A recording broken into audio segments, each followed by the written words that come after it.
દીકરો ડંકાની ચોટ ઉપર રાજનીતિ કરવો જોઈએ? અભિજીતસિંહ બારડ નામનું એક વ્યક્તિત્વ એક અલગ શક્તિ લઈને સમાજના સામે આવી રહ્યા છે. ભવાની ધામનું સ્થળ અને ભવાની ધામના ભૂમિપૂજનની તારીખ સાર્વજનિક કરીશું. અંબાજી ખેરાલુવાળી જે યાત્રા અત્યારે તમે કાઢી હતી, તો એનો પાછળ હેતુ શું હતો? ક્ષત્રિય ઠાકોર સમાજનો વર્ષોથી એક લક્ષ્યાંક, એક ધ્યેય અને એક સ્વપ્ન રહ્યું છે. ભવાની ધામ છે શું? ક્ષત્રિય ઠાકોર સમાજની કુલ 36 શાખાઓ છે. સમાજને, આખાય સમુદાયને જોડવા માટેનું એક આસ્થાનું ધામ, એક નવું જ શક્તિપીઠ એટલે ભવાની ધામ. ભવાની ધામ બનવાનું હોય તો ક્યાં બનશે, અને આટલા મોટા પાયે પૈસા, જમીન બધું ક્યાંથી આવશે? સમાજમાં હજારો લાખો યુવાનો ભવાની ધામના નિર્માણ માટે થનગની રહ્યા છે. પોલિટિકલ પાર્ટીઝ બી એને એક નોંધ લે, ઈચ્છા શક્તિ કે મહત્વાકાંક્ષા ખરી? ભૂતકાળમાં થયું છે, હું પ્રામાણિકતાથી સ્વીકારું છું, પણ એ વાતનું પુનરાવર્તન કરવા માટે અમે નથી નીકળ્યા. ધ્યેય બધાનો સમાજને એક કરવાનો છે કે બધા લોકોને સમાજમાંથી નવા નેતાની જરૂરત છે? નમસ્કાર, સ્ટુડિયો ઓન વ્હીલ્સમાં આપનું સ્વાગત છે. અને આજે આપણા સાથે એક વિશેષ મહેમાન છે. એમનું નામ છે શ્રી અભિજીતસિંહ બારડ, જે યુવા ક્ષત્રિય ઠાકોર સેનાના પ્રમુખ છે, એમના અધ્યક્ષ છે. એમને જોડે વિસ્તારથી આપણે વાત કરવી છે. શું કામ અભિજીતભાઈ આજે સ્ટુડિયો ઓન વ્હીલ્સમાં છે એનો હું આપને થોડોક બ્રીફ આપી દઉં. અભિજીતસિંહ બારડે અત્યારે થોડાક જ દિવસ પહેલાં એક બહુ જ મોટી રેલી આયોજિત કરી, અને એ રેલીમાં લગભગ 4000થી 5000 વાહનો અલગ અલગ જગ્યાથી એકઠા થયા. અને ગુજરાતમાં જે એક સામાજિક સ્તરે જો વાત કરવામાં આવે તો છેલ્લા ઘણા સમયથી અલગ અલગ સમાજો દ્વારા અલગ અલગ શક્તિ પ્રદર્શન થતા હોય છે. પણ મને એવું લાગે છે કે અભિજીતસિંહ બારડ નામનું એક વ્યક્તિત્વ એક અલગ શક્તિ લઈને સમાજના સામે આવી રહ્યા છે. એ શક્તિ કઈ છે, એને પાછળનો ભાવ શું છે, હેતુ શું છે, આ બધું જાણવું ખૂબ જરૂરી છે. અને યુવા ક્ષત્રિય ઠાકોર સેનાના પ્રમુખ છે, તો એ બી જાણવું છે કે યુવાઓ માટે એમના દિલમાં શું છે. તો સ્વાગત છે આપનું અભિજીતભાઈ. મારે સૌથી પહેલાં શરૂઆત કરવી છે આપણે જે અંબાજી ખેરાલુવાળી જે યાત્રા અત્યારે તમે કાઢી હતી, તો એનો પાછળ હેતુ શું હતો, કેટલા લોકો આવ્યા હતા, અને અચાનક કઈ રીતે અમને આ યાત્રાનું ઇન્વિટેશન મળી ગયું? નમસ્કાર, જય ભવાની.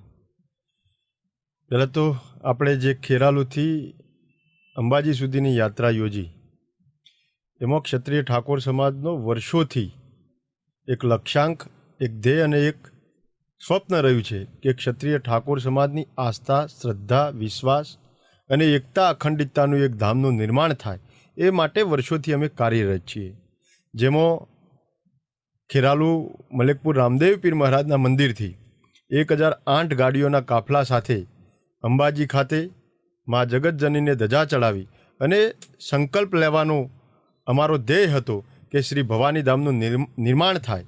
એ સિદ્ધાંત ઉપર, એ નેમ પર બધા ત્યાં આગળ એકઠા થયા, અને જે યાત્રાનું નામ આપવામાં આવ્યું હતું શ્રી ભવાની ધામ સંકલ્પ યાત્રા, જેમાં સ્વયંભૂ, સ્વૈચ્છિક હજારો લોકો એ યાત્રામાં હરખભેર અને ઉત્સાહથી જોડાયા. તો ભવાની ધામ છે શું? અમને નથી સાંભળ્યું ભવાની ધામ વિશે, થોડુંક ડિસ્ક્રિપ્ટ કરજો. ભવાની ધામ એટલે ક્ષત્રિય ઠાકોર સમાજ એટલે ક્ષત્રિય સમાજનો એક ભાગ. ક્ષત્રિય સમાજ હંમેશા શક્તિનો ઉપાસક રહ્યો છે, આદિશક્તિનો સેવક રહ્યો છે. એટલે ક્ષત્રિય ઠાકોર સમાજ એટલે અન્ય સમાજ અને બાકી બધાને લાગે કે ક્ષત્રિય ઠાકોર સમાજ એટલે એક સમાજ, પણ સત્ય વસ્તુ એવી છે કે ક્ષત્રિય ઠાકોર સમાજમાં પણ આંતરિક ગોળ, આંતરિક સમૂહ, વિસ્તાર, પરગણા પ્રમાણે એકબીજાના લેતી દેતીના લગ્નેતર સંબંધોના વ્યવહારો, એમાં અલગ અલગ શાખાઓના, અલગ અલગ ગોળના ક્ષત્રિય ઠાકોર સમાજ એમ અલગ અલગ સમૂહમાં વહેંચાયેલો સમાજ. એમાં મધ્ય ગુજરાતમાં જાઓ તો ક્ષત્રિય સમાજ ભાથીજી દાદાને આસ્થા રાખતો હોય, એમ ઉત્તર ગુજરાતમાં ક્ષત્રિય સમાજ પોતાની કુળદેવી પર નિર્ભર હોય, એમ બનાસકાંઠા વાવ થરાદના વિસ્તારમાં ક્ષત્રિય સમાજ ક્ષત્રિય ઠાકોર સમાજ, એમાં દોલતરામ બાપુને માનતો હોય, સદારામ બાપુને માનતો હોય, પણ પેરેલલ આખો ક્ષત્રિય ઠાકોર સમાજ અલગ અલગ સમૂહમાં વહેંચાયેલો. એટલે આપણે એક લક્ષ્ય મૂક્યું કે આખા ગુજરાતના ક્ષત્રિય ઠાકોર સમાજને જોડવો હોય, આખા ઉત્તર ગુજરાત અને મધ્ય ગુજરાતના ક્ષત્રિય સમાજને જોડવું હોય તો આપણી પોતાની માતૃ સંસ્થા હોવી જોઈએ. અને માતૃ સંસ્થા એટલે જેમ કડવા પટેલ સમાજનું ઊંઝા ઉમિયાધામ, લેવા પાટીદાર સમાજનું મા આદિશક્તિનું ખોડલધામ કાગવડ, રબારી સમાજનું અમારા વિસ્તારમાં તરફ વાળીનાથ ધામ, ચૌધરી સમાજનું મહેસાણા અર્બુદા ધામ, માલધારીની વ્યાખ્યામાં આવતા રબારી ભરવાડ, એ તમામ સમૂહનું દુધરેજ વડવાળા ધામ અને ચારણ ગઢવી સમાજની આસ્થાનું ધામ એટલે મા મોગલનું ધામ. એ જ પ્રકારે આખા ગુજરાતના ક્ષત્રિય ઠાકોર સમાજનું એમાં શાખાઓ ભલે અલગ અલગ હોય. સપોઝ કે હું બારડ પરમાર છું, સોલંકી હોય, વાઘેલા હોય, ડાભી હોય, રાઠોડ હોય, ચૌહાણ હોય, પરમાર હોય, એમ ક્ષત્રિય ઠાકોર સમાજની કુલ 36 શાખાઓ છે. અચ્છા. જે અલગ અલગ ગોળ પ્રમાણે વિભાજિત છે, અલગ અલગ વિસ્તારો પ્રમાણે પોતાની બેન દીકરી અને વહુવારુના જે લગ્નોત્તર સંબંધો છે એના કારણે અલગ અલગ વિસ્તાર પ્રમાણે અલગ અલગ ઓળખથી એ પ્રસરાયેલો સમાજ છે. પણ આ તમામ સમાજને, આખાએ સમુદાયને જોડવા માટેનું એક આસ્થાનું ધામ એટલે ભલે ચૌહાણની કુળદેવી આશાપુરા હોય, પણ આખાએ ગુજરાત, ભારત અને વિશ્વના અલગ અલગ દેશોમાં જે શક્તિપીઠો છે એ તમામ શક્તિપીઠોમાંથી માં આદિશક્તિની જ્યોત લાવી અને એક જ જ્યોતમાં પરિવર્તિત કરવી અને એક નવી જ ઉર્જા, નવી જ આસ્થાનું, શ્રદ્ધાનું ધામ, એક નવું જ શક્તિપીઠ એટલે ભવાની ધામ. અને આશરે 101 વીઘામાં આ આસ્થાનું, શ્રદ્ધાનું, વિશ્વાસનું ધામનું નિર્માણ એટલે ભવાની ધામ. અને એ ભવાની ધામનો સંકલ્પ છે. આ સંકલ્પને જ વિશે આ બહુ મોટો સંકલ્પ છે. જાણવું એ છે કે 100 એકડમાં અને 100 કરોડના ખર્ચે જો ભવાની ધામ બનવાનું હોય તો ક્યાં બનશે? અને આટલા મોટા પાયે પૈસા, જમીન બધું ક્યાંથી આવશે? સમાજ ખૂબ મોટો સમુદાય છે. આ સમાજમાં હજારો લાખો યુવાનો ભવાની ધામના નિર્માણ માટે થનગની રહ્યા છે. સમાજમાં ઉત્સાહ, ઉર્જા અને એક નવો જોમ જુસ્સો છે જે આપે આ સંકલ્પ યાત્રામાં 18મી જાન્યુઆરી આખા ગુજરાતે જ નોંધ્યું. પણ વિશેષ એક કહેવત છે ને, એક પંક્તિ છે કે ધર્મ કોઈ દિવસ વજ્યો ના હોય. અને ધર્મના નામે જ્યારે નીકળ્યા છે ત્યારે આ ધરા ઉપર હંમેશા એક ભામાશા મળ્યા છે. જ્યારે હું તો ક્ષત્રિય ઠાકોર સમાજનું પ્રતિનિધિત્વ કરું છું. આ સમાજ એટલે તો આપવાવાળો સમાજ. આ સમાજ હંમેશા સનાતન ધર્મનો સેવક રહ્યો છે, મા આદિશક્તિનો ઉપાસક રહ્યો છે, દેવાદિદેવ મહાદેવનો પૂજક રહ્યો છે. ત્યારે ક્ષત્રિય ઠાકોર સમાજ, સમસ્ત ક્ષત્રિય સમાજ અને 18 વરણને જોડે રાખી અને ભવાની ધામનો આ લક્ષ્યાંક છે. ત્યારે તમામ સમાજો, તમામ વર્ગના લોકો અને સહયોગ કરશે, સમર્થન કરશે. અને આજે સ્વૈચ્છિક દાતાઓ ઘણા બધા તૈયાર છે, સજ્જ છે. પણ જ્યારે આવનારા સમયની અંદર 2027માં ભવાની પૂજા એટલે કે ભવાની ધામનું ધરતીપૂજનનું, ભૂમિપૂજનનું આપણે જ્યારે તારીખ, મુહૂર્ત અને સ્થળ નિર્ધારિત કરીશું ત્યારે આ ભવાની ધામ માટે ક્ષત્રિય ઠાકોર સમાજ શું છે એ આખું ગુજરાત અને આખું દેશ જોશે. તો અત્યારે કંઈ એવું નક્કી થયું છે કે આ બનશે ક્યાં? ઉત્તર ગુજરાતમાં બનવાનું છે, કઈ જગ્યાએ બનશે? બિલકુલ માનસિક, હું અને અમારી ટીમ તૈયાર છીએ, સજ્જ છીએ.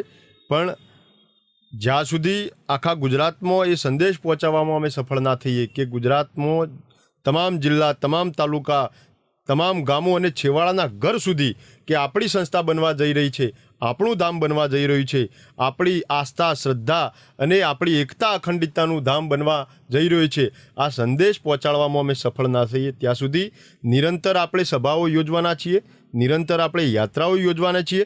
ત્યારબાદ જ અમે ભવાની ધામનું સ્થળ અને ભવાની ધામના ભૂમિપૂજનની તારીખ સાર્વજનિક કરીશું અને જાહેર કરીશું. ભવાની ધામમાં કાર્ય કેવા થશે? ખાસ મારા અભિજીતભાઈ જાણવું છે કે ફક્ત એક દેવીય ધામ બની જશે, ભગવાનનું ધામ બનશે કે એના સાથે સાથે સમાજને લક્ષિત એજ્યુકેશનના, હેલ્થના એવા બધી વસ્તુઓ બી શરૂ થશે જેથી સમાજને લાભ થાય? બિલકુલ, આપે ખૂબ સરસ વાત કરી. ભવાની ધામ એટલે માત્ર ધાર્મિક એક સાનિધ્ય અથવા એક મંદિર પૂરતું સીમિત નહીં. ભવાની ધામ એટલે ક્ષત્રિય ઠાકોર સમાજનું આવનારા સમયની અંદર એક પાવર હાઉસ બનશે. એમાં શિક્ષણને લગતી ત્યાં આગળ શૈક્ષણિક સંકુલ પણ બનશે.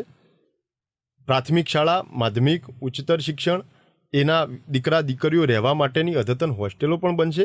લાઇબ્રેરીઓ પણ ત્યાં બનાવીશું અને કોમ્પિટિટિવ એક્ઝામની તૈયારી કરી શકે, 5000થી વધારે દીકરા દીકરીઓ ત્યાં આગળ અભ્યાસ કરી શકે એ પ્રકારની લાઇબ્રેરીઓ સાથે હોસ્ટેલનું નિર્માણ કરી અને ગુજરાતના ખ્યાતનામ ફેકલ્ટીઓના પ્રોફેસરો ત્યાં ટ્રેન કરતા હોય અને યુપીએસસી, જીપીએસસી અને ગુજરાતની તમામ ક્ષેત્રની અંદર જે ઉચ્ચ પોસ્ટો છે એના કર્મચારી, એના અધિકારી નિર્માણ કરવા માટેનું કેન્દ્ર એટલે ભવાની ધામ.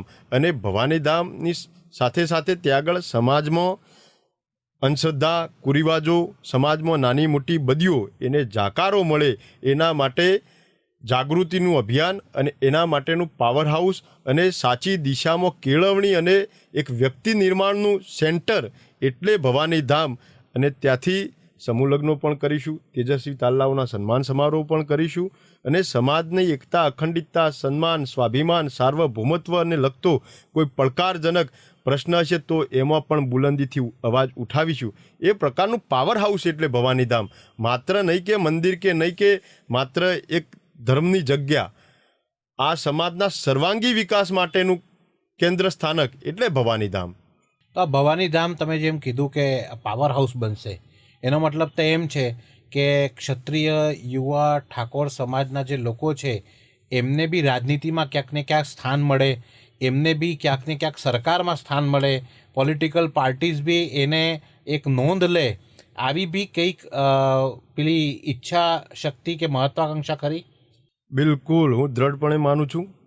ક્ષત્રિય ઠાકોર સમાજમાં, સમસ્ત ક્ષત્રિય સમાજમાં ક્ષત્રિય ઠાકોર સમાજના દીકરા દીકરીઓ ઉચ્ચ કક્ષાનું શિક્ષણ મેળવી શકે, શ્રેષ્ઠ રમતવીરો પેદા થાય, કુશળ કારીગરો તૈયાર થાય, અલગ અલગ સેક્ટરમાં, અલગ અલગ ક્ષેત્રમાં સફળ વ્યક્તિઓનું નિર્માણ થાય, પણ સાથે સાથે સરપંચની સાથે સાથે તલાટી દીકરા દીકરીઓ બની શકે, ડેલિગેટોની સાથે સાથે આ ક્ષત્રિય ઠાકોર સમાજના દીકરાઓ ડૉક્ટરો બની શકે, ધારાશાસ્ત્રીઓ, ધારાસભ્યોની સાથે સાથે સેશન કોર્ટ, હાઈકોર્ટ અને સુપ્રીમ કોર્ટના ધારાશાસ્ત્રી પણ બની શકે અને સાંસદોની સાથે સાથે મેમ્બર ઓફ પાર્લામેન્ટની સાથે સાથે આ સમાજના દીકરા દીકરી એસપી, કલેક્ટર, ક્લાસ 1 ને ક્લાસ 2 અધિકારી પણ બની શકે.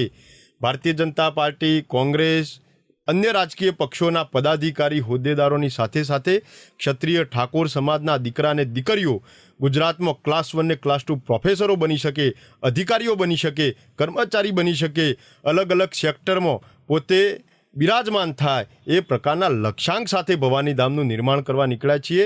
અને એનો ધ્યેય વ્યક્તિ નિર્માણ, વ્યક્તિ નિર્માણથી સમાજ નિર્માણ અને સમાજ નિર્માણથી રાષ્ટ્ર નિર્માણ માટે કટિબદ્ધ છીએ. અને એવા ધામનું નિર્માણ એટલે ભવાની ધામ. અને એ ભવાની ધામ સંસ્થા એ અમારો જીવન પર્યંતનો લક્ષ્ય અને અમારો ધ્યેય, અમારી વિચારધારા અને અમારી એજન્ડા રહ્યો છે. બહુ સરસ આપે આખું એનો ડિસ્ક્રાઇબ કર્યું કે ભવાની ધામ એટલે શું. પણ એક સૌથી મારે મગજમાં એક સવાલ આવે, તમે કહેજો જો આ ખોટું હોય તો. સવાલ એ આવે છે કે આ બધા જ સ્વપ્ન ત્યારે પૂરા થશે જ્યારે આપના સમાજમાંથી સારું એજ્યુકેશન સ્તર વધશે, જે બદીઓ છે નાની મોટી વ્યસનની, દારૂની, આ બધી બદીઓ દૂર થાય અને લોકો જે છે એક સારા સિવિક સેન્સ સાથે સમાજમાં એક ખ્યાતિ પ્રાપ્ત થાય, ત્યારે જ આવા મોટા લક્ષ્યાંક હાંસલ થઈ શકે છે. એના માટે આ પાયામાં કામ કરવું પડશે. એના માટે શું તૈયારી છે? બિલકુલ, જો સમાજમાં જાગૃતિ આવે, એક નવી વિચારધારામાં પરિવર્તિત થાય, એક ક્રાંતિ આવે, એ માટે નિરંતર પ્રામાણિકતાથી, નિષ્ઠાથી પ્રયત્ન કરી રહ્યા છીએ અને ભવિષ્યમાં પણ કરીશું. પણ ધર્મને સાથે રાખી અને એક નવી પેઢીનું નિર્માણ થાય, એક નવા યુગનું સર્જન થાય, એક નવા ઇતિહાસનું નિર્માણ થાય, એ માટે સક્રિય છીએ, એ માટે કાર્યરત છીએ.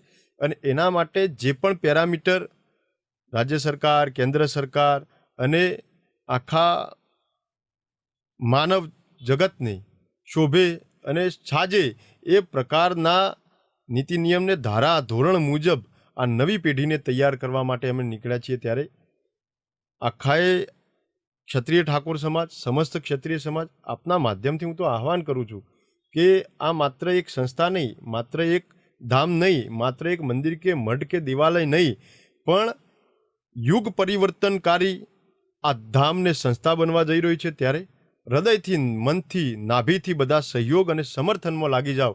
આવનારા સમયની અંદર આ સમાજનો સુવર્ણ કાળ આવશે. આપણા સમાજનો સોનેરી સૂરજ ઉગશે, એમાં 1% લેશ માત્ર શંકા નથી.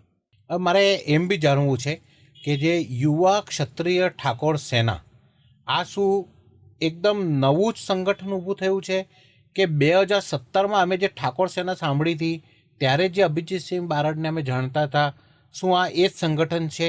એક કન્ફ્યુઝન છે લોકોના મનમાં.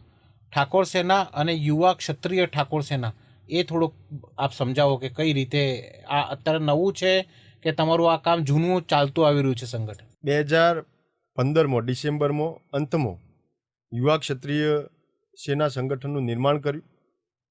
ક્ષત્રિય ઠાકોર સમાજના, ક્ષત્રિય સમાજના યુવાનોને જોડવા માટેનું સંગઠન એટલે યુવા ક્ષત્રિય ઠાકોર સેના. અલગ વિષય આજે હું તારવું છું, પણ યુવા ક્ષત્રિય સેના એ ત્યારબાદ નવું સંગઠનનો એક જન્મ થયો. પણ એના પહેલાં આપે જે કહ્યું ક્ષત્રિય ઠાકોર સેના, આ ક્ષત્રિય ઠાકોર સેના ઉત્તર ગુજરાતમાં દાવા સાથે કહું મારી બનાવેલી સેના. ઉત્તર ગુજરાતમાં તમામ જિલ્લામાં આજે ક્ષત્રિય ઠાકોર સેનાના હોદ્દેદારો સેવા આપી રહ્યા છે કે ભૂતકાળમાં જે આપી છે. આજે તમામ જિલ્લાઓની અંદર જે મુખ્ય ભૂમિકા ભજવી રહ્યા છે એ ક્ષત્રિય ઠાકોર સેના, એ પણ મેં જ બનાવેલી. અને મારા સાથી મિત્રો એ બધા વાકેફ જ છે. અને એમાં શું ભૂમિકા હતી, શું મારો રોલ હતો, એ આજે ક્ષત્રિય ઠાકોર સેના ચાહે ગુજરાતના કોઈ પણ તાલુકા કે ગ્રામ વિસ્તારનો હોદ્દેદાર હોય એ બિલકુલ સહર્ષ સ્વીકારે છે. અને એ સેના અને એ સંગઠન પણ મારું બનાવેલું છે, જેને મને હર્ષ છે. અલ્પેશભાઈ ક્ષત્રિય ઠાકોર સેનાના પ્રમુખ હતા. હું ક્ષત્રિય ઠાકોર સેના મહામંત્રી તરીકે અને ઉત્તર ગુજરાત ઝોનના પ્રભારી તરીકેની જવાબદારી નિભાવી છે. અમે બંને સાથે મળી અને એક નવા સંગઠનની સ્થાપના, એક નવા સંગઠન માટે કાર્યરત થયા. પણ સમયાંતરે કેટલાક વૈચારિક તફાવતો, કામ કરવાની રીત ભાત, પદ્ધતિ, શૈલી, એના મતમતાંતરના કારણે અંતે સંગઠનમાં હું સ્વૈચ્છિક રાજીનામું આપી અને નવા સંગઠનની સ્થાપના કરી. એ વખતે મારી સાથે ઘણા બધા સાથીઓ જોડાયા અને નવા ઉમેરાયા. પણ શરૂઆતથી જ્યારે સૌ પ્રથમ સંગઠનની શરૂઆત કરી મેં, એટલે શક્તિ સેનાથી સ્ટાર્ટ કર્યું. ત્યારબાદ 1.5 વર્ષ પછી અલ્પેશભાઈ એમનું જે સૌરાષ્ટ્રમાં સંગઠન ચાલતું હતું, અમે સંગઠન જે ઉત્તર ગુજરાતમાં શક્તિ સેનાના નામે ચલાવતા હતા, બંનેનું સંકલન કર્યું. વિચારધારા એક, ધ્યેય એક. તો પછી અલગ અલગ કેમ એ મતથી બંનેની અંગત બેઠકો બાદ નિર્ણય લેવો કે ભાઈ હવે સાથે મળીને કામ કરીએ. ત્યારબાદ અમે બંને ક્ષત્રિય ઠાકોર સેનાનું નવું જ નામ આપ્યું. આજે ક્ષત્રિય ઠાકોર સેનામાં જે લોગો છે સિંહના નામનો, એ પણ હું ગર્વ સાથે અને ગૌરવ સાથે કહી શકું કે હું અને મારી ટીમે એ લોગો પણ મહેસાણામાં અમે જે તે વખતે બનાવેલો. અને આ ક્ષત્રિય ઠાકોર સેનામાં ક્ષત્રિય શબ્દ પણ અમે અને મારી ટીમે એડ કરાવેલો. એટલે એનો તો હરખ છે. એ પણ સારી દિશામાં કામ કરી રહ્યા છે, અને એમના માટે પણ અભિનંદન કે ક્ષત્રિય ઠાકોર સેના આજે પણ જે કામ કરતી હોય, અથવા તો અમારું સંગઠન જે કામ કરતું હોય, એને વિચારધારાના વાવેતર કરવાના મૂળમાં ખૂબ મહત્ત્વની ભૂમિકા મેં ભજવી છે. તો અભિજીતભાઈ, સમાજ એક કરવાની આપણે વાત કરીએ છીએ ત્યારે થોડાક સમય પહેલાં અમે ઓગળથલીમાં બી ગયા હતા. ત્યાં બી સમાજનું બંધારણ ગેનીબેન અને બધા લોકોએ ભેગા થઈને બંધારણ બહાર પાડ્યું. અત્યારે બી અલગ અલગ જગ્યાઓ પર ઠાકોર સેનાની રેલીઓ નીકળી રહી છે, સભાઓ થઈ રહી છે. અત્યારે અમે બનાસકાંઠામાં હતા, અંબાજી, ત્યાં અમને ખબર પડી કે ભરવાડ, રબારી અને ઠાકોર સેનાનું એક અલગ જ બીજું એક સંગઠન આવી રહ્યું છે. તો શું કામ અચાનક આટલા બધા સંગઠનો બહાર આવી રહ્યા છે? શું ધ્યેય બધાનો સમાજને એક કરવાનો છે કે બધા લોકોને સમાજમાંથી નવા નેતાની જરૂરત છે? ઓગળથળીમાં જે બંધારણ થયું એ બનાસકાંઠા, વાવથરાદ અને પાટણ જિલ્લાના સામાજિક રાજકીય અગ્રણીઓએ 3 જિલ્લા પૂરતું સમાજના સુધારણા માટેનું બંધારણ બનાવ્યું, અને તે પણ આવકારીએ છીએ. સાથે જે વાત કરી આપે કે માલધારી સમાજનું અને ઠાકોર સમાજનું એક મંડળ આવી રહ્યું છે, એ પણ એમના વિસ્તારમાં ખૂબ ઉમદા કામગીરી કરી રહ્યા છે. પણ અંતે વાત તો એ છે કે ભૂતકાળમાં જે વખતે બેરિસ્ટરો ચૂંટાતા એ વખતે ચરોતર વિભાગમાંથી મોતીસિંહજી ચાવડા, ઉત્તર ગુજરાતમાંથી શંકરજી વખાજી ઠાકોર બેરિસ્ટર ચૂંટાયા હતા. મોતીસિંહ ઠાકોર દેથડી અમારા પાલનપુર વિભાગમાંથી ચૂંટાયા હતા. એ વખતે સમાજના રાજકીય આગેવાનો જે વાત કરતા, આજે 2026માં એ જ વાત કરવી પડે છે કે સમાજમાં શિક્ષણની વ્યસન મુક્તિ, અંધશ્રદ્ધા, કુરિવાજો દૂર કરી સમાજને સંગઠિત કરવાની જરૂર છે. ત્યારે ક્યાંક ને ક્યાંક સમાજમાં અમલવારીમાં અથવા તો રાજનૈતિક નિર્ણયોમાં અથવા નીતિઓ યોજના ઘડાવવામાં અથવા તો સમાજમાં જાગૃતિના અભાવે આ બધું જ કરવામાં ક્યાંક ઉણા ઉતર્યા છીએ, ક્યાંક ઓછા પડ્યા છીએ, આછા પડ્યા છીએ, ક્યાંક આશાઓ અપેક્ષાઓ ઠગારી અને નઠારી નીવડી છે. ત્યારે આજે સમાજનું યુવાધન ટગર ટગર નવા નેતૃત્વ ઉપર મીટ માંડીને બેસી રહ્યું છે.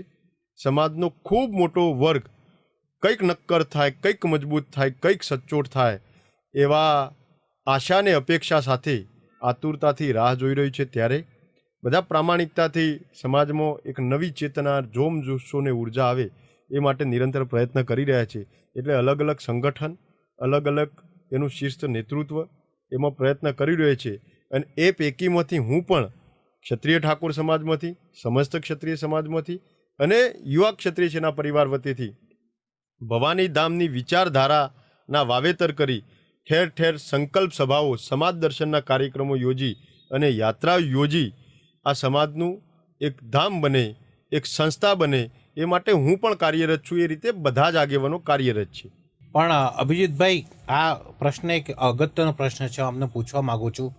ક્યાં એવું ના થાય ને કે ભવાની ધામ બની ગયું, સમાજે તમને પુષ્કળ સહયોગ આપ્યો, સહકાર આપ્યો, પછી તમે કંઈક પાર્ટીમાંથી MLA પદ લઈ લો અને પછી તમે રાજનીતિ કરવા લાગી જાઓ, પછી બધાને ભૂલી જાઓ. સમાજનો તમે ફાયદો ના ઉઠાવી લો ને, ખરા અર્થમાં જે કહો છો એ કરશો ને, મારે એમ પૂછવું છે. બિલકુલ, જો આપે જે વાત કરી એમ, પણ હું બિલકુલ આર્ટિફિશિયલ નહીં, મોડિફાઈડ નહીં, હું જે નેચરલ છું અને વર્ષોથી ગ્રાઉન્ડમાં જે કામગીરી છે એના આધારે કહું, ક્ષત્રિયનો દીકરો, ઠાકોરનો દીકરો રાજનીતિ નહીં કરે તો કરશે કોણ? ક્ષત્રિયનો દીકરો ડંકાની ચોટ ઉપર રાજનીતિ કરવો જોઈએ. અને રાજનીતિ કરવી એના રક્તમાં જન્મજાત ગુણ છે. ત્યારે રાજનીતિ થવી જોઈએ, સાચી દિશામાં થવી જોઈએ, સચોટતાથી થવું જોઈએ અને સર્વજન હિતાય, સર્વજન સુખાય એ ભાવના અને એ ધ્યેય સાથે થવી જોઈએ. પણ હું પોતે અમે ક્યાંય એવી પ્રતિજ્ઞાઓ, સોગંદો નથી લીધી કે રાજનીતિ નહીં કરીએ. ના, તમે કરો રાજનીતિ, હું ના નથી પાડતો, પણ હું એમ કહું છું આપના બાબત પર હું પ્રકાશ પાડું. ભવાની ધામ એટલે તો MLA MP ખૂબ નાનું લાગે. આવનારા સમયની અંદર અનેક ધારાસભ્યો, અનેક સાંસદ સભ્યો, એક સમય હતો કે ક્ષત્રિય ઠાકોર સમાજ અને ક્ષત્રિય સમાજના અનેક મિનિસ્ટરો, કેબિનેટ મિનિસ્ટરો હતા, રાજ્યકક્ષાના મંત્રીઓ હતા, ડઝન જેટલા MPઓ થઈ ગયા. અરે 3 અંકમાં કહી શકાય એટલા ધારાસભ્યો હતા. આજે એમાં ક્રમશઃ ઘટાડો થતાં થતાં આજે ક્યાં આવીને ઊભા છીએ. એના માટે મંથન કરીને નીકળ્યા છે કે ભવાની ધામ થાય તો એક રાજકીય પરિવર્તન આવશે, એક નવા યુગના નિર્માણ થશે. એમાં સરપંચ, ડેલિગેટ, ધારાશાસ્ત્રીની સાથે સાથે ધારાસભ્યો, સાંસદો, નગરપાલિકાના કોર્પોરેટરો અને કાઉન્સિલરો, સાંસદોની સાથે સાથે પાર્ટીઓના વડાઓ અને આવનારા સમયની અંદર મંત્રી અને મિનિસ્ટરો આવશે એમાં લેશ માત્ર શંકા નથી. માત્ર વ્યક્તિગત નહીં, પણ આ સમાજ એક નવી ઊંચાઈએ અને નવા સ્ટેજ ઉપર હશે એ માટે ભવાની ધામ સંસ્થાનું નિર્માણ કરવાની વાત છે. વ્યક્તિગત સ્વાર્થ સાધવો, વ્યક્તિગત લક્ષ્ય નિર્ધારિત એના સુધી પહોંચવું એ મારો સંકલ્પ કે મારી વિચારધારા નથી. અને એટલો હું તુચ્છ અને ટૂંકા મનનો કે ટૂંકા જીવનો નથી કે નાની મોટી અપેક્ષાઓથી સંતોષા જવું. હું તો આ સમાજની ભૂખ ભાગવા નીકળ્યો છું. અમારા હજારો લાખો સમાજના યુવાનો જે બારવટિયા બનીને સમાજને કંઈ અપાવવાની ભાવનાથી વર્ષોથી સંકળાયેલા છે મારી સાથે, એમને એમની ભૂખ ભાગવાના સિદ્ધાંત સાથે નીકળ્યા છીએ. એટલે માત્ર વ્યક્તિગત સ્વાર્થ સાધવો એ મારો ગોલ કદાપી ન હોઈ શકીએ અને એ પ્રકારનું કાયર નેતૃત્વ હું કરવા માટે સર્જાયો નથી. હું તો આ સમાજના સર્વાંગી વિકાસના ધ્યેય સાથે નીકળ્યો છું અને દિશાએ પહોંચશે ત્યારે ચોક્કસથી નિર્ણય લઈશું. છેલ્લો સવાલ અભિજીતભાઈ મારે આપને પૂછવો છે કે આ બધું ભવાની ધામનો તમે જેટલું બી સ્વરૂપ બતાવ્યું, આ સ્વરૂપમાં તમારા જે સમાજના વડીલો છે, અલગ અલગ સમાજના, એમને સુધી આ વાત પહોંચી હશે? શું બધા લોકોએ તમને ખાતરી આપી છે કે અમે તમારા સાથે છીએ? બિલકુલ, બધા સમાજ શ્રેષ્ઠીઓ, સમાજના અગ્રણીઓ, સમાજના શિક્ષણવિદો, સમાજમાં વિદ્વાન લોકોએ, સમાજના જવાબદાર વ્યક્તિઓએ, સમાજ શ્રેષ્ઠીઓએ, સમાજના સામાજિક અગ્રણીઓએ, રાજકીય અગ્રણીઓએ આ વાતને સહર્ષ સ્વીકારી છે, આવકારી છે, પ્રત્યક્ષ અને પરોક્ષ સમર્થન અને સહયોગ આપવાની બોહેધરી અને કમિટમેન્ટ આપ્યા છે. સમાજના વિવિધ આગેવાનો અલગ અલગ સેક્ટર અને ક્ષેત્રમાં કામ કરે છે, તો એમની કાર્યશૈલી, એમની કામ કરવાની પદ્ધતિ અલગ હશે, પણ અંતે તો તમામ સમાજના આગેવાનો, તમામ સમાજના રાજકીય અગ્રણીઓ, બધાનો સિદ્ધાંત, બધાનો લક્ષ્ય, બધાનું સ્વપ્ન અને બધાનો સંકલ્પ એક જ છે કે ક્ષત્રિય સમાજનો, ક્ષત્રિય ઠાકોર સમાજનો સર્વાંગી વિકાસ થાય, સર્વાંગી વિકાસ થાય અને સર્વાંગી વિકાસ થાય. ગુજરાતના અન્ય સુખી, સંપન્ન અને સમૃદ્ધ સમાજની હરોળમાં ક્ષત્રિય ઠાકોર સમાજ પણ આવે એ ધ્યેય સાથે બધા કાર્યરત છે. ત્યારે બધા એકબીજાના લક્ષ્યાંક, બધા એકબીજાની કામગીરી અને બધા એકબીજાના સંકલ્પોને ઇનડાયરેક્ટલી, ડાયરેક્ટલી સંકલન કરી અને સહયોગ કરી રહ્યા છીએ, સમર્થન કરી રહ્યા છે. ત્યારે ભવાની ધામ માટે બધા જ સમર્પિત છે અને બધા જ સહયોગી છે. ખૂબ ખૂબ ધન્યવાદ. તો આ હતા અભિજીતસિંહ બારડ, યુવા ક્ષત્રિય ઠાકોર સેનાના પ્રમુખ, જેમનું વિઝન ખૂબ મોટું છે અને વિચાર ખૂબ સારા છે કે સમાજને એક સાથે, બધાને એક સાથે એક મંચ ઉપર લાવીને ભવાની ધામનું નિર્માણ કરવાનું છે. અને આમાં સૌથી સારી બાબત એ છે કે ભવાની ધામ ફક્ત એક આધ્યાત્મિક સ્થળ નહીં પણ સામાજિક સુધારણાનું કેન્દ્ર બની જશે. અને એમને ખૂબ સારો શબ્દ અહીંયા વાપર્યો છે કે ભવાની ધામ જે છે એ યુવા ક્ષત્રિય ઠાકોર સેના જે બની છે એનો એક બધા જ સમાજો વતી એક પાવર સેન્ટર બનશે, એક પાવર હાઉસ બનશે, જે પછી અલગ અલગ વિભાગોમાં, અલગ અલગ ક્ષેત્રોમાં જે આ છે એ ત્યાં અહીંયાના જે યુવાઓ છે એ એમાં પાર્ટિસિપેટ કરી શકે, ઉજ્જવલ ભવિષ્ય હોય, એજ્યુકેશન સારું હોય, ભણતર સારું હોય, એમને સારી સ્વાસ્થ્ય સંબંધી સુવિધાઓ એમને મળતી રહે, આગામી માર્ગદર્શન બને. અને બીજી એક ખાસ વાત એમને કરી કે ધારાસભ્ય બી જોઈએ છે ને ધારાશાસ્ત્રી બી જોઈએ છે, સાંસદ સભ્ય બી જોઈએ છે અને એના સાથે આઈએસ આઈપીએસ બી જોઈએ છે. તો આ વિચારધારા ખૂબ સારી છે.